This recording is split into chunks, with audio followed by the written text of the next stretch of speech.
Okay, let's take a look at CenttripNow. We're going to create a CenttripNow recipient and we're going to pay an invoice using CenttripNow. So in this scenario, this company here, Allerton, they provide services to the film industry. Let's say they do catering. And they've just provided a load of sandwiches to my film production and they've sent me the invoice for those for £200.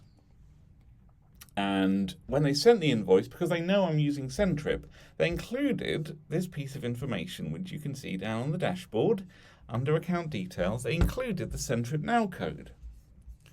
Because they know that I can use this code to send them payments without incurring any fees, and it'll travel very quickly over the CenttripNow network. So I've sent my invoice, £200 to the film production. I've included my CenttripNow code. So now I'm going to change from being the sandwich provider to being the line producer in this film production who's responsible for paying this invoice. Or the production accountant, actually, would be the one paying the invoice. So great, I need to pay an invoice for £200. So the first thing I'm going to do is I am going to add that recipient using CenttripNow to my list of recipients. So to do that, I'm going to click where it says Create Recipient, and I'm going to click where it says Add CenttripNow Recipient. Then I'm going to look at the invoice, I'm going to see that CenttripNow code, I'm going to enter that, and you can see there straight away it's added Allerton, my sandwich provider, as a recipient. I'm going to add a nickname. This is just for my reference, so I might put Allerton, catering, and that way when that appears on any, invoices and statements and so on, it's just a little bit more obvious what that was for. Default payment reason, it's always going to be paying an invoice. Default payment reference, I'm going to leave that blank for now. And then I'm going to confirm that. And then I've got to just confirm that recipient via a code. I'm going to send that code. I'm just going to get that on my other device. Enter that in. Great. Okay, so that recipient has been added now. You can see there how it appears in the list of recipients.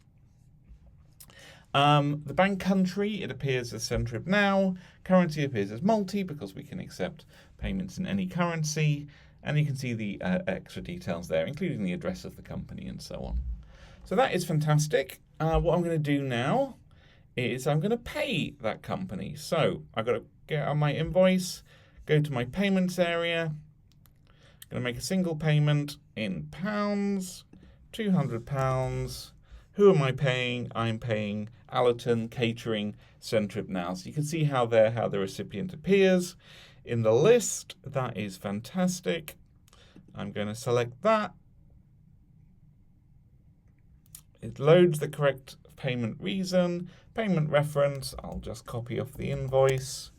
And that is good to go. Notice here, payment fee is 0 because CenttripNow payments don't incur a fee. And I can pay that. So that money now leaves my wallet, my Sterling wallet, and gets sent over the CenttripNow network to the recipient. So let me just check in. If I go to account transactions, I can see there the money's gone. The details says it's a CenttripNow transaction. It's just pending at the moment. It generally sits there for a couple of minutes while we're just waiting for the standard kind of transaction monitoring checks to happen. And then that'll appear then within the details, within the same area in the catering company.